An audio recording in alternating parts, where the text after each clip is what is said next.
Hello दोस्तों, पवन teaching centre में आपका स्वागत है। पेन पेपर हाथ में है और 10वां के मैथ के प्रीवियस ईयर क्वेश्चन हाथ में है, तो बने रहे पवन टीचिंग सेंटर के साथ, पढ़ते रहें, यूँ आगे बढ़ते रहें। आज हम लोग करने जा रहे हैं, इसके पहले हम लोग 2020 जितने भी प्रश्न पूछे गए थे 2022 में 2021 में ऑब्जेक्टिव प्रश्न चैप्टर फर्स्ट का क्लास 10th रियल नंबर यानी कि वास्तविक संख्या का सारा प्रश्न को सॉल्व कर चुके थे। आज हम लोग करने जा रहे हैं 2020 में जितने प्रश्न ऑब्जेक्टिव के पूछे गए हैं सारे प्रश्नों को क्या करेंगे, सॉल्व करेंगे। तो बने रहे पवन टीचिंग सेंटर के साथ, पढ़ते रहिए, आगे बढ़ते रहे। पहला प्रश्न क्या करा, निम्न में से कौन परमेय संख्या, तो निम्नलिखित में से कौन परमेय संख्या जिसके बारे में क्या करना है, चर्चा करना। तो देखते हैं निम्न में से कौन परमेय संख्या है। तो करा कि हम जानते हैं परमेय संख्या किसे कहते हैं, वह संख्या जो पूर्णतः रूट से मुक्त हो, कौन संख्या कहलाता है, परमेय संख्या कहलाता है। वह संख्या जो पूर्णतः रूट से क्या हो, मुक्त हो, वह कौन संख्या कहलाता है, परमेय संख्या कहलाता है। तो क्या है 2 माइनस रूट 3, क्या पूर्णतः रूट से मुक्त है, नहीं, तो क्या परमेय संख्या कहलाएगा, नहीं, परमेय संख्या नहीं कहलाएगा। फिर उसी प्रकार से क्या चीज़, उसी प्रकार से रूट 5 2 से मुक्त है, नहीं, रूट से मुक्त नहीं है, इसलिए ये भी परमेय संख्या कहलाएगा। क्या ये 2 रूट 3 रूट से मुक्त है, तो देखते हैं इसको सोल्यूशन करके। ऑप्शन नंबर सी में कह रहा है 2 रूट 3 बटा रूट 3 है, रूट 3 से रूट 3 कैंसिल हो गया, कितना बचा 2, तो 2 मुक्त रूट से क्या है, मुक्त है, तो एक 2 है, क्या से हो जाएगा, परिमेय संख्या, यानी ऑप्शन नंबर बी है जो कौन संख्या होगा, परिमेय संख्या। तो एक का आंसर क्या हो जाएगा, सी हो जाएगा। अगला प्रश्न की ओर चलते हैं हम लोग। अगला प्रश्न करा प्रश्न संख्या 2 में करा, प्रश्न संख्या 2 कह रहा है सबसे छोटी भाज्य संख्या और छोटी अभाज्य संख्या का मासा कितना होगा। तो सबसे पहले हम लोग जानते हैं सब भाज्य संख्या क्या है, मैं पिछले बार क्लास में भी बताया, आज फिर बता रहा, भाज्य संख्या क्या है और कौन सी अभाज्य संख्या क्या है।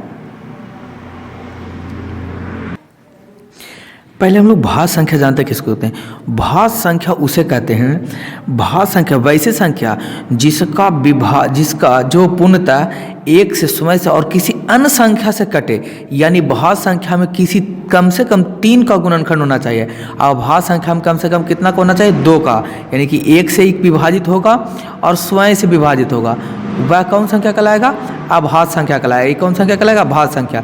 तो भाज्य संख्या का उदाहरण कुछ हो गया, तो भाज्य संख्या हो गया 4 6, क्या 1 कटता है किसी से, नहीं, 2 नहीं, 3 नहीं, तो क्या हो जाएगा भाज्य संख्या 4 किससे कट रहा है, 1 से विभाजित हो रहा है, 2 से भी हो रहा है और 4 से, 6 भी किससे, 1 से, 2 से हो रहा है, 3 से हो रहा है और 6 से भी हो रहा है। उसी पर फिर 8 होगा, 10 12 14 16, इस तरीक़ा से।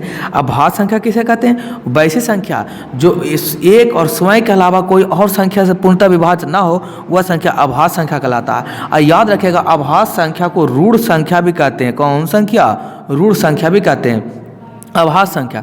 तो अभाज्य संख्या को क्या कहेंगे, अभाज्य संख्या। एक याद रखिएगा, एक न तो भाज्य संख्या है और न ही अभाज्य संख्या, ये कोई संख्या नहीं है। तो कहाँ से स्टार्ट होगा, 2 से, 2 किसे कटता है, 1 से और स्वयं से कटता है, 2 को अभाज्य संख्या कहलाएगा। फिर 3 1 से कटता है स्वयं से, 4 तो क्या हो जाएगा, भाज्य हो जाएगा क्योंकि 4 2 से भी कटता है। फिर 5 इसी प्रकार से हो जाएगा, 7 8 नहीं होगा, 9 भी नहीं होगा, 10 नहीं, 11, ये सारे क्या हो गए, अभाज्य संख्या। तो देखिए अभाज्य संख्या के सिर्फ और सिर्फ 2 गुणनखंड होते हैं, 1 और स्वयं, और इसी के अलावा कोई संख्या से विभाजित नहीं होगा। लेकिन भाज्य संख्या जो होता है 1 से भी कटेगा, 2 से भी कट रहा है, ये देखिए तो, और 4 से भी कट रहा है, ये भी 1 से भी स्वयं से और किसी अन्य संख्या मतलब जी 2 से भी कट रहा है, 3 से भी कट रहा है। उसी प्रकार से ये देखिए तो 1 से भी विभाजित है, 2 से भी विभाजित है 8, 4 से भी विभाजित है और 8 से भी विभाजित है। तो 2 से जिसका 2 से अधिक गुणनखंड हो उसका क्या चीज होगा, वह 2 या 2 से अधिक से विभाजित पूर्णतः विभाजित हो वह भाज्य संख्या कहलाएगा, और जो 1 स्वयं से विभाजित हो वह अभाज्य संख्या कहलाएगा। तो प्रश्न क्या कहा, सबसे छोटी भाज्य संख्या और छोटी अभाज्य। तो सबसे छोटी भाज्य संख्या कितना है, 4 है, और सबसे छोटी अभाज्य कितना है, 2 है। दोनों संख्या का मासा मतलब महत्तम समा बर्तब, मासा निकालेंगे तो 4, 2 से भागा लगाएंगे, 2 से भागा लगाएंगे 4 में, 2 दूना 4, पूरा कट गया, कितना आ गया, 2 आ गया। तो इसका पूरा मासा महत्तम समावर्तन कितना होगा, 2 होगा। तो प्रश्न संख्या 2 का आंसर ऑप्शन नंबर क्या होगा, बी होगा। प्रश्न संख्या 2 का क्या होगा, बी होगा, यानी कि आंसर 2। फिर हम लोग चलते हैं प्रश्न संख्या 3 की ओर। अगला प्रश्न संख्या 3 की ओर चलते हैं। प्रश्न संख्या 3 में क्या करा जो देखते हैं हम लोग। कह रहे यदि 65 तथा 117 का महत्तम समवर्तक 65 m-117 के रूप में हो तो m का मान क्या होगा। कह रहा है इसका दिया हुआ है 65 तथा 117 का मसा दिया हुआ है इतना। तो हम जानते हैं फर्स्ट संख्या, फार्मूला पढ़े होंगे बताए होंगे आपको। प्रश्न संख्या 3 का सोल्यूशन हम लोग चलते हैं। होता है फर्स्ट संख्या इंटू सेकेंड संख्या बराबर होता है लसर LCM गुने होता है HCF।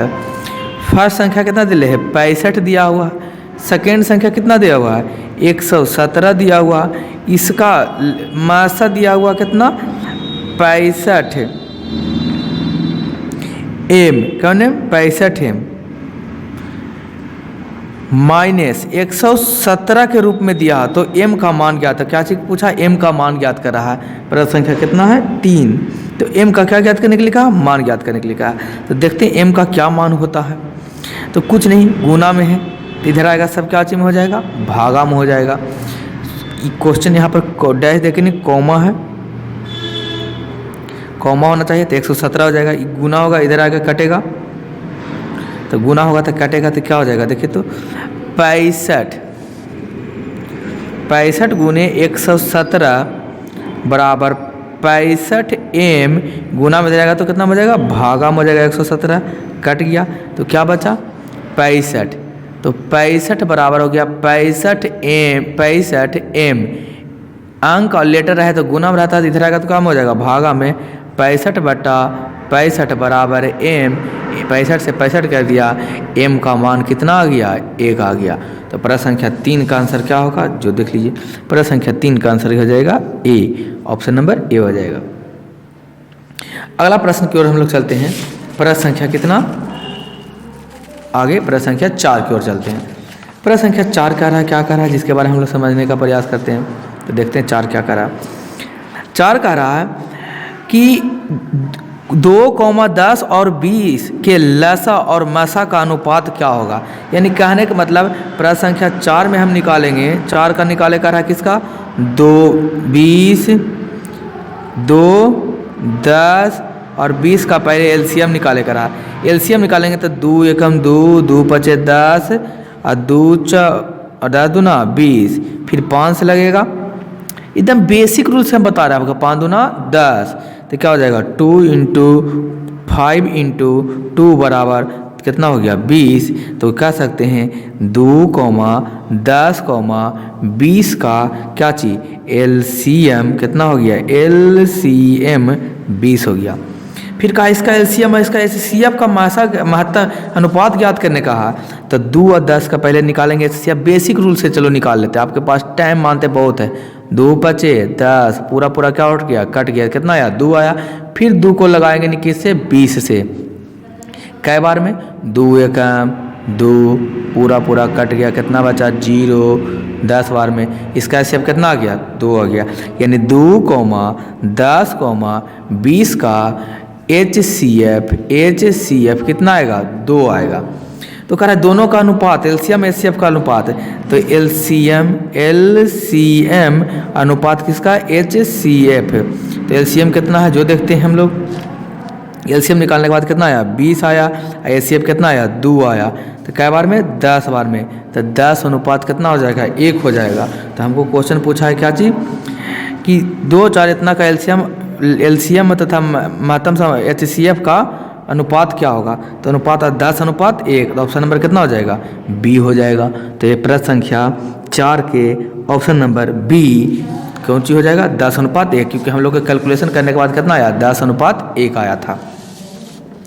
उसी प्रकार हम लोग आगे चलेंगे प्रश्न संख्या 5 की ओर। प्रश्न संख्या 5 क्या करा ध्यान देने योग बात। तो देखते हैं ध्यान देने योग बात क्या है। प्रश्न संख्या 5 क्या है कह रहा प्रश्न संख्या 5 क्या है यदि ए और बी अभाज्य संख्या है। कौन संख्या अभाज्य संख्या। फिर आया तो अभी बताइए क्या होगा अभाज्य संख्या। अभी मैंने आपको बताया अभाज्य संख्या होगा तो कौन कौन सी संख्या से विभाजित होगा। तो अभाज्य संख्या को कौन ऋण संख्या भी कहते हैं। तो अभाज्य संख्या 1 से विभाजित होगा 100 से विभाजित होगा। तो कह रहा है यदि ए और बी अभाज्य संख्या तो ए और बी का लसा क्या होगा? हम लोग जानते हैं ए बी और क्या कौन संख्या? अभाज्य संख्या। अभाज्य संख्या का क्या है? लसा क्या होगा, यानी कि लघुत्तम समावर्तक क्या होगा? तो लघुत्तम समावर्तक जैसे एग्जाम्पल ले लेते हैं अभाज्य संख्या का। तो इस प्रकार से प्रश्न है तो एग्जाम्पल ले लीजिए। प्रश्न संख्या कितना हमको सोल्यूशन कर रहे हैं? 5 कर रहे हैं।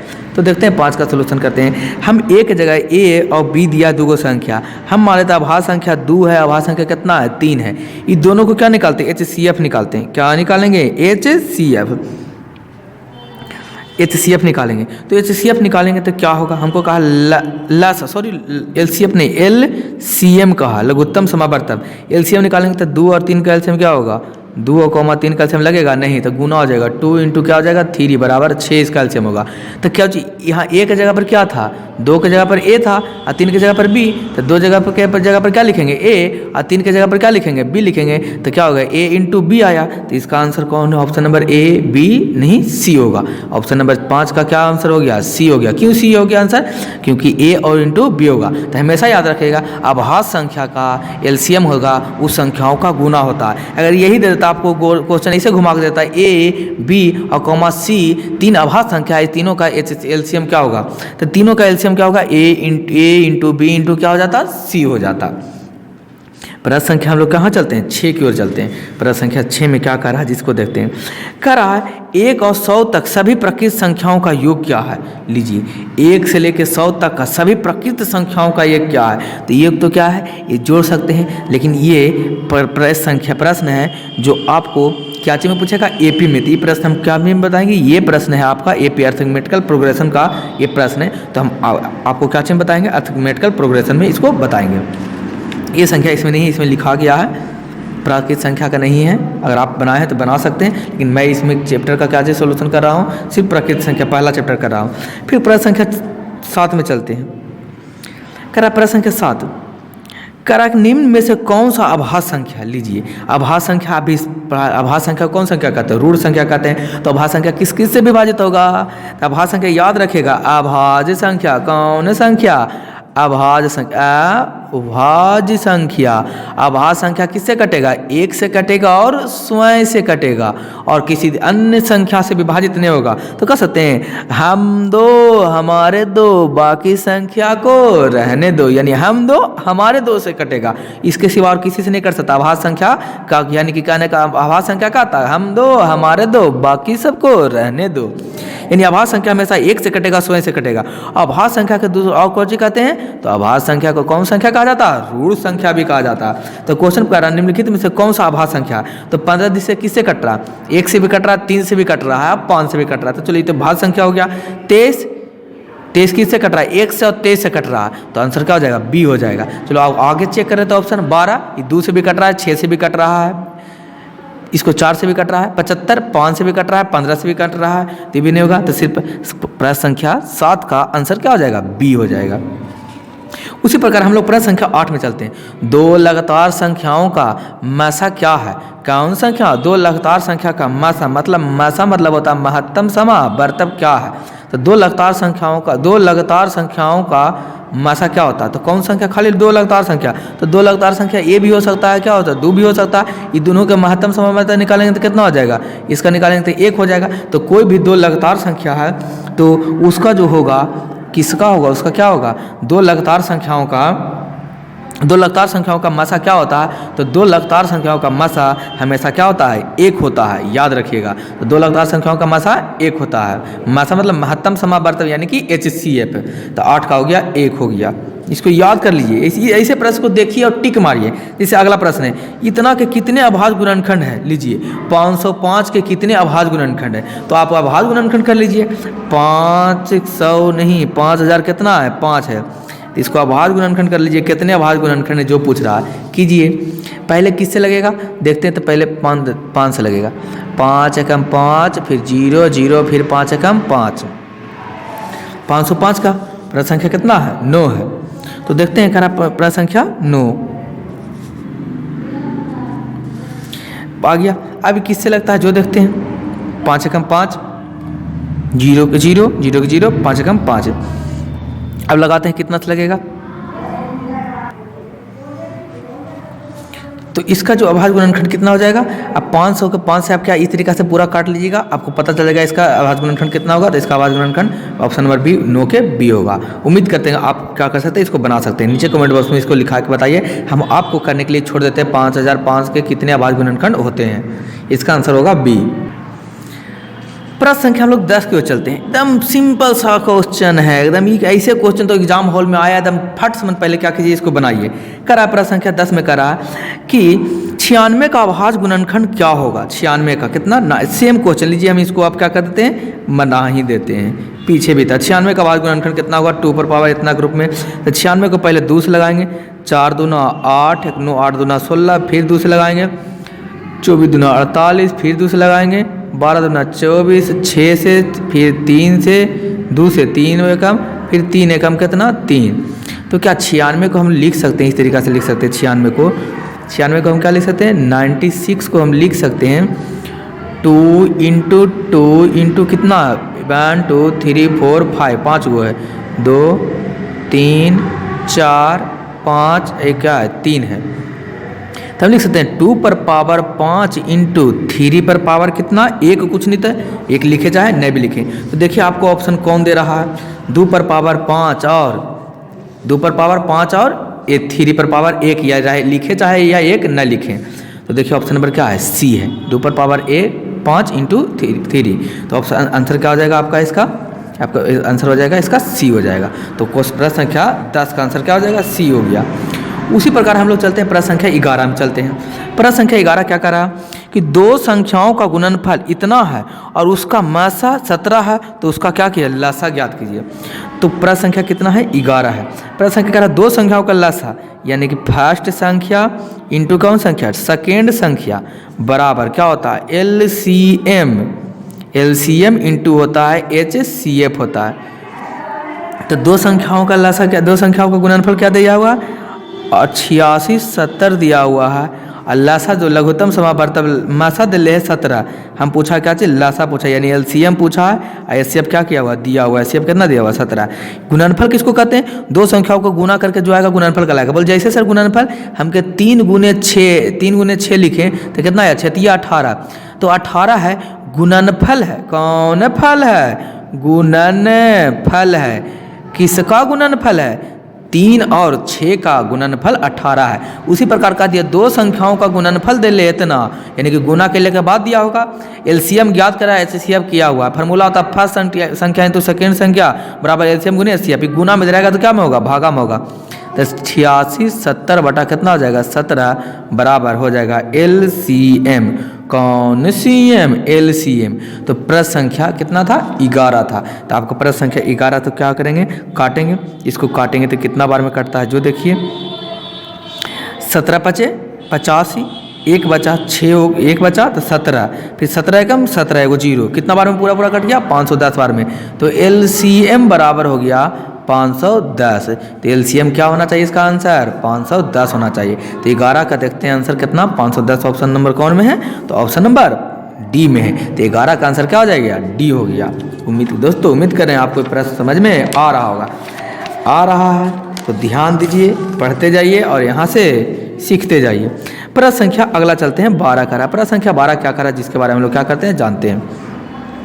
करा प्रश्न संख्या 12 करा 12 में कह रहा है कि 6 8 और 22 का लसा और मसा का अनुपात क्या, लीजिए अभी 6, 8, 22 का क्या निकाले कर रहा है, एलसीएम निकालने के लिए कर रहा है। एलसीएम अनुपात क्या ज्ञात करे कर रहा है, एचसीएफ ज्ञात करने के लिए कर रहा।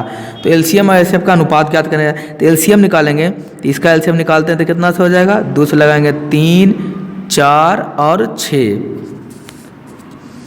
फिर लगाएंगे कितना से, फिर 2 से, 3 के 3, 2 दूना 4, 3 तिया 6, 3 दूना 6, फिर 3 से लगाएंगे, 3 एकम 3, 2 के 2, 3 एकम 3।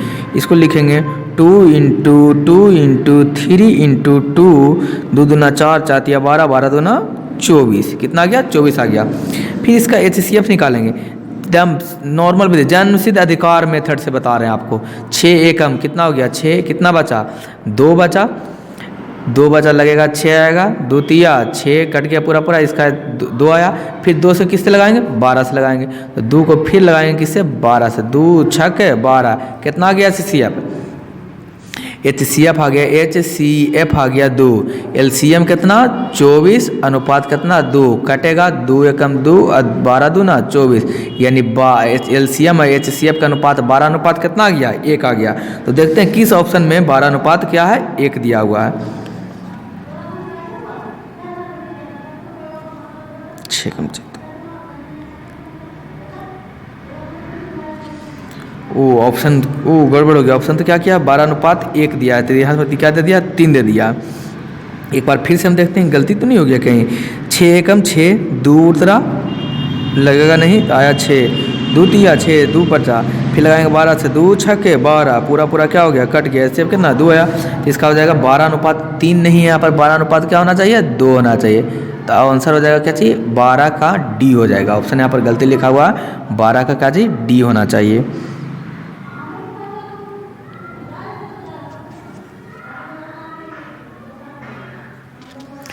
अगला प्रश्न की ओर हम लोग चलते हैं। प्रश्न संख्या कितना है 13, कितने 2 अंक की संख्या 3 से विभाजित है, जो कितने 2 अंकों की संख्या है जो कि क्या चीज़ विभाजित है 3 से विभाजित है। तो 30 जो है 2 अंकों की संख्या है, पूरा आप लिखिएगा, क्या चीज़ कीजिएगा 2 अंकों की लेके, 2 अंक कहाँ से 10 से स्टार्ट होगा कहाँ तक खत्म चलेगा 99 तक, तो कितना से विभाजित है 3 से विभाजित है, तो 3 से विभाजित है, टोटल कितना आ गया, तो हम आपको करके बता देते हैं 30 वैसे संख्या होगा, कितना आएगा 2 3 15 आएगा, 15 तो 3 से क्या है विभाजित है, 18 3 से विभाजित है, 18 1 3 सते 21, 21 भी 3 से विभाजित, 3 8 24, 3 नमा 27, 3 दहों के 30, फिर 33 भी 3 से विभाजित है, 36 भी 3 से विभाजित है, 39 भी 3 से विभाजित है, इस तरीका से 45 भी 3 से विभाजित, इस तरीका से लिखिएगा तो टोटल 30 संख्या ऐसे होंगे जो कितने से विभाजित है 3 अंकों से विभाजित है। ये सब क्या कीजिए याद कर लीजिए, रट लीजिए कि 2 अंक 3 से विभाजित 2 अंकों की संख्या 3 से 30 संख्या ऐसे है जो विभाजित है। तो ये प्रश्न संख्या कितना था 13 था, 2018 19 में जो था 20 में जो था इतने ही क्वेश्चन 18 क्वेश्चन पहला चैप्टर से पूछा गया था ये पूरे, तो पहला चैप्टर से पूछा गया था, तो हम 13 क्वेश्चन को क्या कर दिए सोल्यूशन कर दिए। तो बने रहे पवन टीचिंग सेंटर के साथ, पढ़ते रहिए आगे बढ़ते रहे। अगर वीडियो आपको अच्छा लगता तो लाइक और शेयर सब्सक्राइब करना ना भूलें। हम लोग आगे पढ़ेंगे, कल पढ़ेंगे, आप इसको हम क्वेश्चन दे देते हैं, बना लीजिएगा। 2019 में पूछे गए सभी प्रश्नों को हम कल 19 और 18 का दोनों को हम कल पूरी तरीक़ा से इसको कर लेंगे। तो आप इस चैनल पर नए हैं तो सब्सक्राइब कर लीजिए, अगर वीडियो अच्छा लगा तो लाइक भी कर दीजिए। बने रहे पवन टीचिंग सेंटर के साथ, पढ़ते रहिए आगे बढ़ते रहे। अंत में मैं आपको यही कहूँगा, छोटे को प्यार करें, बड़े को सम्मान करें, अपना व्यक्तित्व इस तरीक़ा से कायम रखें कि आपके साथ रह रही स्त्री भी सुरक्षित महसूस कर सके।